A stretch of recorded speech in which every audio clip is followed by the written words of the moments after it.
देखिए, चर्चा यहाँ पर ये चल रही है कि प्रमाण क्या है। तो यहाँ सूत्र बताया तत्प्रमाणे। तत्प्रमाणे माने जो पिछला सूत्र था उसमें हमने जो 5 प्रकार के ज्ञान बताए, वे पांचों ही ज्ञान प्रमाण हैं। लेकिन अन्य मत वाले जो इंद्रिय को सन्निकर्ष को प्रमाण मानते हैं, अगर उनको प्रमाण माना जाए तो फिर सर्वज्ञता की सिद्धि नहीं होगी, क्योंकि इंद्रियों के द्वारा और सन्निकर्ष के द्वारा संपूर्ण ज्ञान संभव नहीं है। यहाँ तक कि सूक्ष्म, अंतरित और दूरवर्ती पदार्थों का भी ज्ञान उससे संभव नहीं है।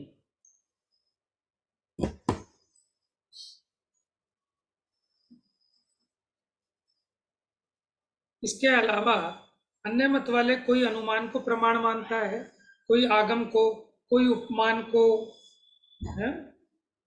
लेकिन अपने यहाँ प्रमाण के भी दो भेद कहे, क्योंकि तत्प्रमाणे ये द्विवचन है। द्विवचन माने दो को बताने वाला। तो द्विवचन किस लिए? क्योंकि प्रमाण के दो प्रकार होते हैं, प्रत्यक्ष प्रमाण और परोक्ष प्रमाण। तो वो दोनों इसमें गर्भित हैं। और अन्य मत वाले जितने भी भेद गिनाते हैं वो सारे के सारे इन 5 में गर्भित हो जाते हैं। मति श्रुत अवधि मना प्रिय केवलानी ज्ञान, इन पांचों ज्ञानों में जो अन्य मत वाले अलग अलग प्रमाण कहते हैं वो सब इसमें गर्भित है।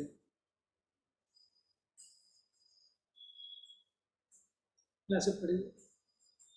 ठीक है, हाँ जी, यहाँ से पढ़िए।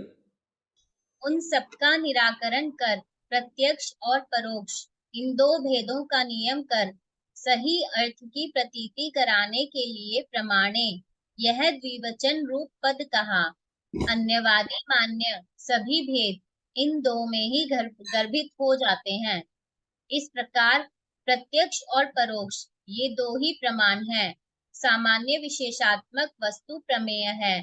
प्रमाण की विषयभूत वस्तु को प्रमेय कहते हैं। देखिए, प्रमाण माने ज्ञान और प्रमेय माने वो ज्ञान का जो विषय है उसको प्रमेय कहते हैं। अच्छा, प्रमाण का फल क्या है? प्रमाण माने ये सम्यक ज्ञान, इसका फल क्या है? इस प्रमाण का फल क्या है? उत्तर, इसके फल इस प्रकार हैं। वस्तु का यथार्थ ज्ञान होने से जीव के मिथ्यात्व रूप अज्ञान का अभाव होता है।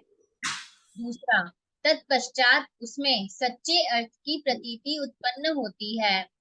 तीसरा, तदुपरांत उसमें हेय के प्रति त्याग भाव और उपादेय के प्रति ग्रहण भाव उत्पन्न होता है।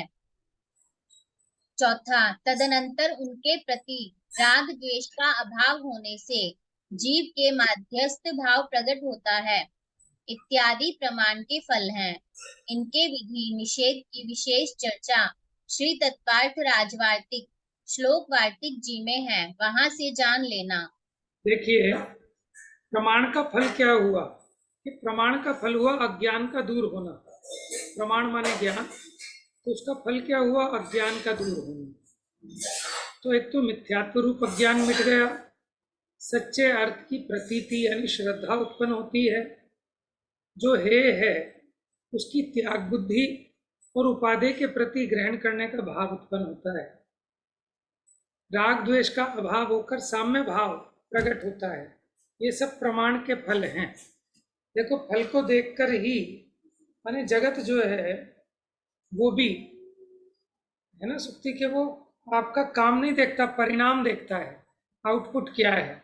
आप ये कहो आज मैंने बहुत मेहनत की, लेकिन उस मेहनत का तोल आपके आउटपुट से होगा कि आपने कितना आउटपुट निकाला। तो उसी प्रकार अगर आपके राग द्वेष का अभाव नहीं हुआ, मिथ्यात्व रूपी अज्ञान नहीं मिटा, तो फिर प्रमाण कहाँ हुआ? ठीक है ना। माने बुद्धि से जाना मात्र है, लेकिन उसको प्रतीति पूर्वक नहीं जाना। प्रतीति पूर्वक जानने का नाम यही है कि उसमें हे में हे बुद्धि आना, उपादेय में उपादेय बुद्धि आना और भूमिका अनुसार समता भाव प्रकट होना। इस प्रकार ये 10वें नंबर का सूत्र पूरा हुआ। हाँ जी, पढ़िए आगे। अब भैया शिष्य पूछता है। हाँ, पूछिए।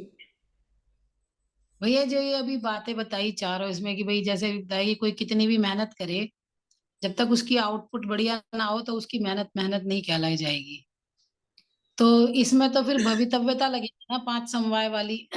कोई जीव है बहुत मेहनत कर रहा है, हम्म। सच में कर भी रहा है और खूब शास्त्र भी पढ़ रहा है, स्वाध्याय भी कर रहा है, लेकिन नहीं हो पा रहा उसको सही ज्ञान, तो फिर तो इसमें भवितव्यता का ही माना जाएगा हाँ, ना। वो भवितव्यता की मुख्यता से कह देंगे, लेकिन वहाँ पांचों ही कारण होंगे, क्योंकि ये जीव पुरुषार्थ जैसा कर रहा है वैसे ही तो फल आ रहा है।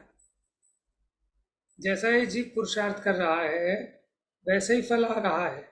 एक बच्चा बहुत मेहनत कर रहा है, ठीक है ना, बहुत मेहनत कर रहा है, लेकिन पेपर जब दे के आता है तो 0 नंबर आते हैं। कारण क्या हुआ कि उसने जिस चीज़ की मेहनत की थी पेपर में तो कुछ और आया। अब आप ये कहोगे भैया इसने मेहनत तो पूरी की है, अब क्या करे, इसकी भवितव्यता ही ऐसी है, इसकी बेचारे की किस्मत ही खराब है, पेपर में ही कुछ और आ गया। लेकिन अगर पेपर में कुछ और आया है तो इसकी पुरुषार्थहीनता है। इसने अपने सिलेबस को, ब्लूप्रिंट को ढंग से नहीं देखा, इसने अपने पेपर की मार्किंग स्कीम को नहीं समझा, है ना। इसको इतना ज्ञान नहीं था कि आपके जो क्वेश्चन पेपर सेट होता है उसमें किस किस विषय का कितना कितना वेटेज है, वहाँ इसने प्रमाद किया। मेहनत तो बहुत की, लेकिन इसने सैंपल पेपर नहीं देखा। तो हम भवितव्यता की मुख्यता से कहें भले दें, लेकिन वहाँ कारण होंगे तो पांचों होंगे, नहीं होगा तो एक भी नहीं होगा। मोक्ष मार्ग प्रकाशक में यही प्रश्न उठाया कि सुनते तो सब हैं, कोई कर सकता है कोई नहीं कर सकता। द्रव्यलिंगी मुनि मोक्ष के लिए इतना पुरुषार्थ करता है, लेकिन फिर भी उसकी कार्य सिद्धि नहीं होती। तो पंडित टोडरमल जी ने कितना सुंदर जवाब दिया, अन्यथा पुरुषार्थ से फल चाहे तो सिद्धि कैसे हो। अब पुरुषार्थ तो बहुत किया, लेकिन सम्यक पुरुषार्थ जो उस काम के लिए जो एग्जैक्ट पुरुषार्थ होना चाहिए था वहां वो चूक गया। अब चूक गया, इसमें आप भवितव्यता कह सकते हो, अभी उसकी काल लब्धि नहीं है ऐसा कह सकते हो। आप ये भी कह सकते हो कि उसने पुरुषार्थ ही ठीक नहीं किया, है ना। तो जहाँ होते हैं वहाँ पांचों कारण होते हैं, नहीं होता तो एक भी कारण नहीं होता। लेकिन कभी भवितव्यता की मुख्यता दिखती है, कभी निमित्त की मुख्यता से कथन होता है। मुख्यता किसी एक की हो सकती है, लेकिन समवाय तो पांचों ही चाहिए। ऐसा नहीं कि आपका पुरुषार्थ समवाय तो हो गया लेकिन भवितव्य समवाय नहीं हुआ। इनका नाम ही समवाय है कि होंगे तो साथ साथ होंगे, नहीं तो नहीं होंगे। ठीक है ना। अब वो बारीक पूर्ण ठीक। रह जाती है इसकी। चलिए, अब अगला सूत्र। अब शिष्य पूछता है कि मति आदि पांच ज्ञान में प्रत्यक्ष और परोक्ष ये दो भेद कहे, कौन प्रत्यक्ष है कौन परोक्ष है। अन्य वादियों के द्वारा मान्य अन्य दो दो भेदों का निषेध करने के लिए सूत्र कहते हैं। अब दो तो आपने भी कहे, कोई अनुमान आगम को मानता है, ठीक है, कोई किसी को मानता है, कोई किसी को प्रमाण मानता है। तो अब यहाँ क्या कहते हैं, पढ़िए सूत्र। आद्य परोक्षम। आद्य एक वचन है, नहीं, आद्य ये द्विवचन है, यानी आदि के दो क्या है, परोक्ष है। पांच ज्ञान थे ना, मति, श्रुत, अवधि, मना, पर्य, केवल ज्ञान। तो कहते आद्य ये द्विवचन है। तो प्रारंभ के दो ज्ञान परोक्ष हैं, मति और श्रुत ज्ञान परोक्ष हैं। पढ़िए।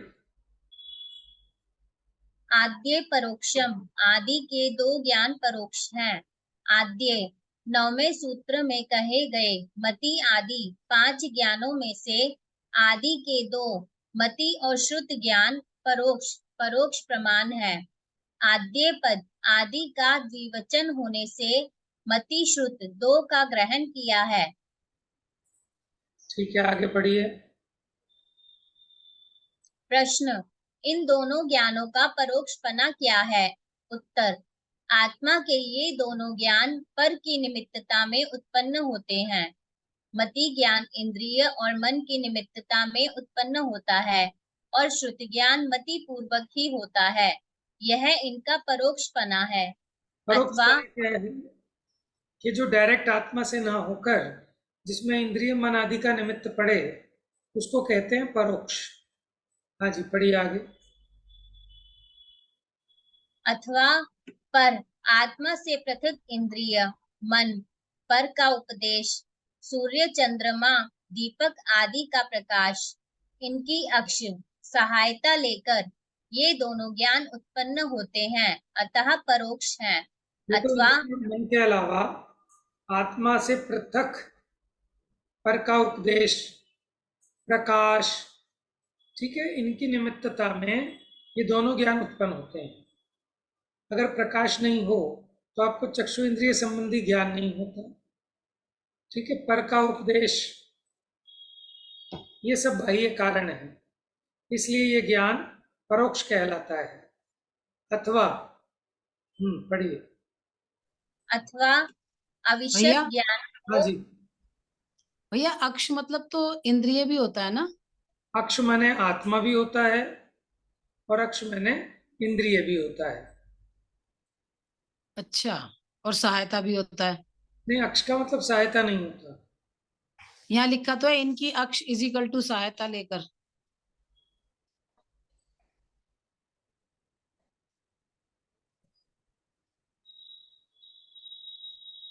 इसको चेक करना पड़ेगा कि अक्ष का मतलब सहायता भी है क्या। ठीक है देखना भैया। होता है, देखना है अक्ष मैंने, देखना भी होता है। अच्छा। और देखिए, देखो, प्रति अक्ष पर, परोक्ष जो बना है वो पर से बना है, और प्रत्यक्ष माने प्रति यानी स्वयं आत्मा के प्रति। ये जो लिखा है ना, सहायता लेकर ये दोनों ज्ञान। चलो इसको मैं और देखूंगा क्योंकि ये मुझे कम समझ में आ रहा है, अक्ष का मतलब सहायता। ठीक है भैया।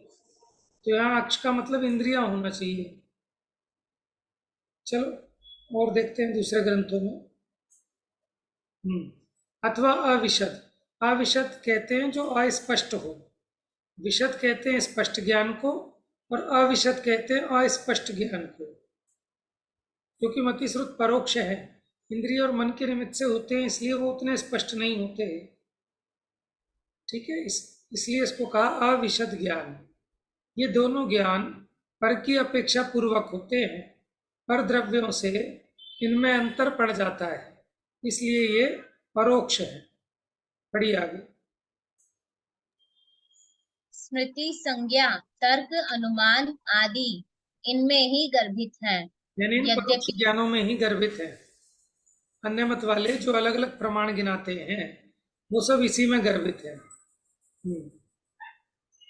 यद्यपि चक्षु आदि इंद्रियों से बहु आदि विषयों को प्रत्यक्ष जानने का व्यवहार लोक में प्रसिद्ध है, अतः अवग्रह इहा अवाय धारणा रूप चार भेद वाले मति ज्ञान को प्रत्यक्ष भी कहते हैं, परंतु परमार्थ से विचार करने पर वह पराधीन ही है, अतः ये साम व्यवहारिक प्रत्यक्ष कहलाते हैं, पारमार्थिक प्रत्यक्ष नहीं। वास्तव में ये तो परोक्ष ही हैं।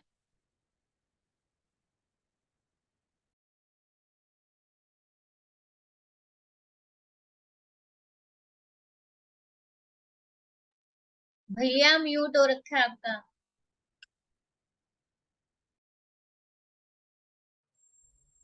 हाँ, लोक में मैंने अपनी आंखों से प्रत्यक्ष देखा, मैंने कानों से प्रत्यक्ष सुना, ऐसा व्यवहार चलता है। तो व्यवहार में इंद्रिय आदि के माध्यम से जानने को भी प्रत्यक्ष कहते हैं, लेकिन वो यथार्थ में प्रत्यक्ष नहीं है, वो साम व्यावहारिक प्रत्यक्ष है। परमार्थ से विचार करें तो ये मति श्रुत ज्ञान तो इंद्रिय और मन आदि के अधीन है, पारमार्थिक प्रत्यक्ष नहीं है, साम व्यावहारिक प्रत्यक्ष है, वास्तव में परोक्ष है। तो हमने परोक्ष ज्ञान बताए दो। अब आगे कहते हैं प्रत्यक्ष मन्यत, यानी प्रत्यक्ष है अन्य। 5 ज्ञानों में से 2 हटाए तो बाकी 3 बचे, वो प्रत्यक्ष हैं। पढ़िए।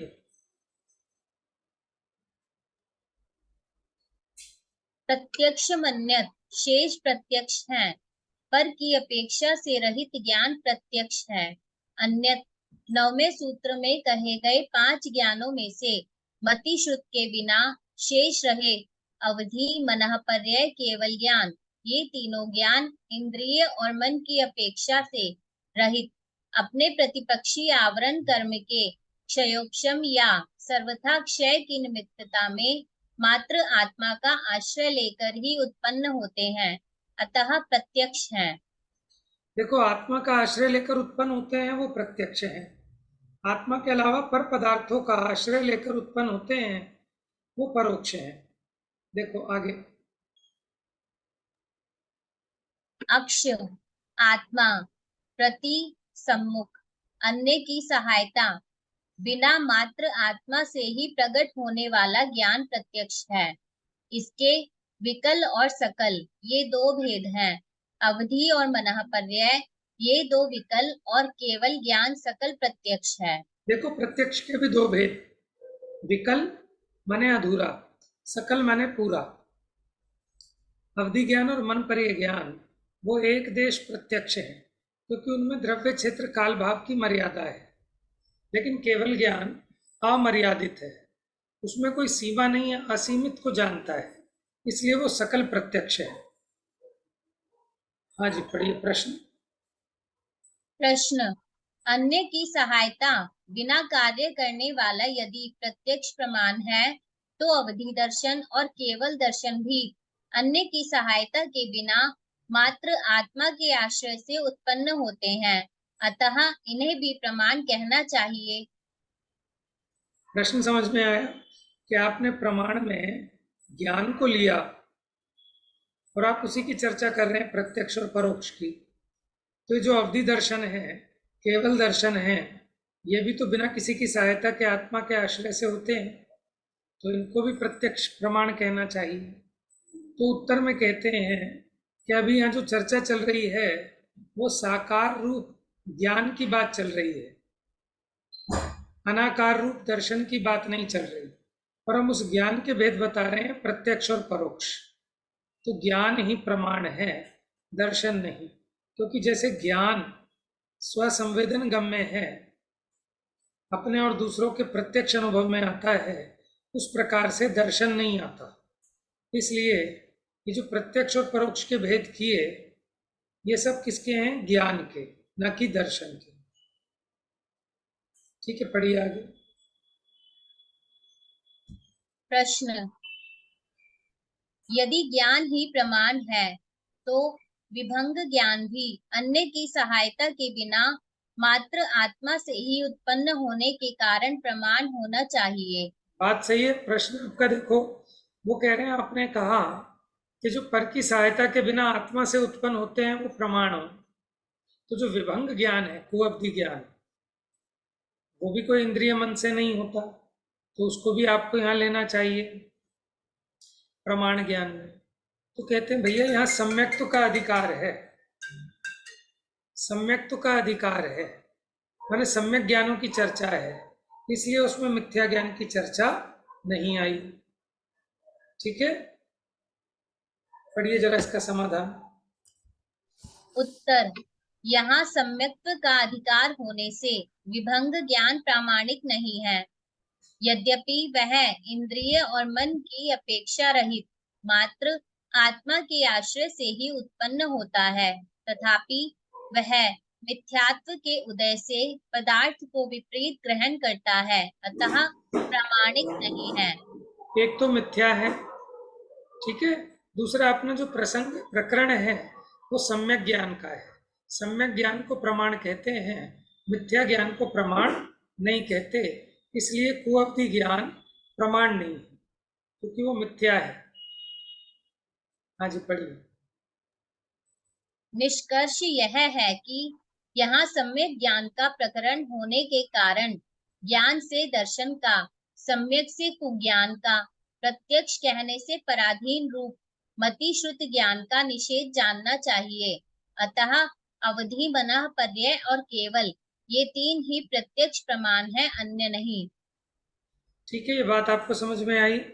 जब हमने ज्ञान कहा तो दर्शन का निषेध कर दिया, सम्यक कहा तो कुज्ञान का निषेध कर दिया, प्रत्यक्ष कहा तो पराधीन रूप मति श्रुत ज्ञान का निषेध समझना। तो ये प्रत्यक्ष की बात थी। तो यहाँ आए सम्यक अवधि, ठीक है, क्योंकि अवधि कुअवधि भी होता है, लेकिन यहाँ सम्यक ज्ञानों की बात है। तो सु अवधि, अच्छा मन पर्याय में लगा सकते हैं, सु मन पर्याय। नहीं भैया, मन पर यह तो सु ही होता है, वो कु होता ही तो नहीं है। उसमें कु होता ही नहीं। कु रूप तो तीन हो सकते हैं, मति श्रुत अवधि, इसलिए मन पर्याय में सु नहीं लगाएंगे। ठीक है, अब देखिए एक सूत्र और। भैया हाँ ये जी, जो कुमति कुश्रुत कुअवधि है, ये आत्मा के आश्रय से कैसे होता है? आत्मा के आश्रय से कहने का मतलब ये है कि इसमें इंद्रिय और मन की आवश्यकता नहीं होती। ठीक है, इसमें प्रकाश की आवश्यकता नहीं है। बाहर में प्रकाश, इंद्रिय, इन सब चीजों की आवश्यकता नहीं है, डायरेक्ट आत्मा से उत्पन्न होते हैं, इसलिए प्रत्यक्ष है। लेकिन प्रमाणों में उनकी चर्चा इसलिए नहीं हुई क्योंकि वो मिथ्या ज्ञान है, बस इतनी है। ठीक है भैया। भैया हाँ जी। जो हम ये सपना देखते हैं, हम्म। तो सपने में तो प्रकाश नहीं होता पर हमें सब चीज सही दिखाई देती है, तो वो क्या होता है? फिर वो क्या है, मति श्रुत है या वो अवधि है या वो क्या है? नहीं नहीं, वो आपका मति श्रुत है, वो मति श्रुत है, वो मन संबंधी मति श्रुत का काम चल रहा है वहां पर। पर वहां प्रकाश तो है नहीं, हम तो सो रहे हैं, अंधेरा कमरे में सो रहे हैं, आंख बंद करके सो देखो रहे हैं, ऐसा है, चक्षु हमें सब इंद्रिय चीज से, सुनो सुनो सुनो, चक्षु इंद्रिय से जानोगे तब आपको प्रकाश की आवश्यकता है। आप लाइट बंद करके गुड़ खाओगे तो उसका ज्ञान होगा कि नहीं होगा आपको, मीठे का? होगा। वो तो तो चक्षु जो इंद्रिय गुड़ की। है, जो गुड़ है वो तो जिह्वा इंद्री का काम है, रसना इंद्री का हाँ काम है, वो हाँ, चक्षु इंद्री का काम नहीं है। ये ऐसे ही आप समझो ना, जो सपना है वो मन का काम है। चक्षु इंद्रिय से, आंखों से थोड़ी देखते हो सपना आप, आंखों से अच्छा देखोगे मन, तो प्रकाश की आवश्यकता है। वहां तो अच्छा हमने एक अच्छा वो, एग्जाम्पल दे दिया प्रकाश का, ठीक है ठीक। चक्षु इंद्रिय की मुख्यता से। ऐसे ही सब में, ठीक है, बाह्य में या तो पदार्थ चाहिए, हम्म। मन के लिए कुछ नहीं मतलब चाहिए। जो हम सपना देखते हैं वो हम मन इंद्री से देखते हैं। हाँ, मन मन से संबंधित है, यानी जिनके मन नहीं ठीक होगा। इससे एक बात और निकल के आती है कि जिनके मन नहीं होगा उनको सपना भी नहीं आएगा, क्योंकि ठीक। सपना आएगा कौन सी इंद्रिय से? क्योंकि हाँ आंखों से, जिव्या से, कानों से, ये तो इनके इनके विषय भिड़े हैं, तब होता है ज्ञान। सपने में तो रसगुल्ला दिख ही नहीं रहा, ऐसा आंखों से तो दिख नहीं रहा, आंखें मद हैं, ठीक है, कानों से सुनाई नहीं दे रहा, तो रसगुल्ला कहाँ, मन के द्वारा ज्ञात होता है। इसका मतलब जिनके मन नहीं है उनको स्वप्न भी नहीं आते। ठीक है, ठीक ठीक। भैया एक बार कुअवधि ज्ञान भी बता दो, क्या होता है? देखो कुअवधि ज्ञान क्या होता है। अवधि ज्ञान का मतलब क्या है कि अपने आत्मा के द्वारा, भले ही वो पदार्थ सामने उपस्थित हो या ना हो, कहीं दूर दराज क्षेत्र में हो, चाहे भूतकाल का हो, भविष्य काल का हो, उसको आत्मा माने बिना अपनी इंद्रिय के द्वारा, इंद्रिय और मन का अवलंबन लिए बिना प्रत्यक्ष जान लेता है कि वहाँ इतने काल पहले ऐसा हुआ था, इतने काल बाद ऐसा होगा। ये सब अवधि ज्ञान है। लेकिन कुअवधि ज्ञान क्या है कि मिथ्या दृष्टि के जो अवधि ज्ञान है वो कुअवधि ज्ञान कहलाता है, क्योंकि वो उल्टे प्रयोजन का पोषण करता है। वो कारण विपरीतता, स्वरूप विपरीतता, भेदाभेद विपरीतता सहित होता है। इसलिए मिथ्या दृष्टि का सारा, चाहे मति ज्ञान हो, श्रुत ज्ञान हो, अवधि ज्ञान हो, वो सारा का सारा कू है, मिथ्या है। ठीक है, और नारकियों का उदाहरण देते हैं, वो मोटा उदाहरण है कि नरक में माँ और पुत्र दोनों जाके पैदा हो गए, तो वहां उनको अवधि ज्ञान से कैसा दिखता है कि ये माँ, जब मैं छोटा था तो मेरी आंखों में कोयला भरती थी, वो काजल लगाती थी, लेकिन उसको कैसा लगता है, कोयला भरती थी। ठीक है, वो चम्मच से दूध पिलाती थी तो इसको लगता है कि मेरे हलक में वो स्टील भरती थी। तो क्या है कि दिख तो उसको वही रहा होगा जैसा हुआ था, लेकिन उसका कैसा अर्थ समझता है, कैसा प्रयोजन पुष्ट करता है। जगत में भी जब आपको तीव्र कषाय होती है तो आप उन्हीं शब्दों का अर्थ कुछ और निकाल लेते हैं। जब मंद कषाय होती है तो उन्हीं शब्दों का अर्थ कुछ और निकाल लेते हैं। समझ में आया ना? उसी प्रकार अगर मिथ्यात्व के सहित जो ज्ञान है वो सारा का सारा मिथ्या हो गया। जैसे एक बाल्टी दूध और उसमें 2 बूंद जहर की डाल दी तो सारा का सारा दूध जहर है। ठीक है, इसी प्रकार वो अवधि ज्ञान भी कुअवधि ज्ञान हो जाता है। अब ये जो अगला सूत्र है, अब इसकी चर्चा कल करेंगे कि परोक्ष प्रमाण को और विशेष रूप से बताएंगे कि मति, स्मृति, संज्ञा, चिंता, अभिनिभोत इसी के नामांतर हैं, अर्थांतर हैं, पर्यायवाची। किसके? कि मति ज्ञान के। उसकी चर्चा आप कल करेंगे, समय हो गया है। देखो आज अपने 3 सूत्र हो गए। कहाँ तो हमें एक सूत्र में 3 महीने लग गए और यहाँ एक दिन में 3 सूत्र हो गए। ठीक है, तो ऐसे ही चलेगा। अब बड़ा विषय निमट चुका है, अब बहुत ज़्यादा लंबा लंबा नहीं खींचेगा।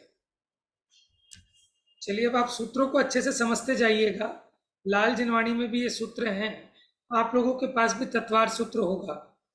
तत्वार सूत्र ऐसी चीज है कि अगर आपने तत्वार सूत्र का अर्थ समझ लिया ठीक से तो पूरा जैन आगम आप समझ लो आपके हाथों में हो गया। ठीक है, शायद ही कोई ऐसा विषय छूटता है कि जो इस पूरे तत्वार सूत्र में ना आ जाए। ठीक है, तो इसलिए आप इसको थोड़ा सा पढ़ाई की तरह से पढ़ें, थोड़ा बहुत याद भी करें तो बहुत अच्छा है। और तत्वार सूत्र का पाठ तो करते ही हैं लोग, तो पाठ भी करना ताकि याद भी हो जाए। चलिए, जा वाणी के ज्ञान से सूझे लोकालो, सो वाणी मस्तक नमो सदा देत हूँ धो।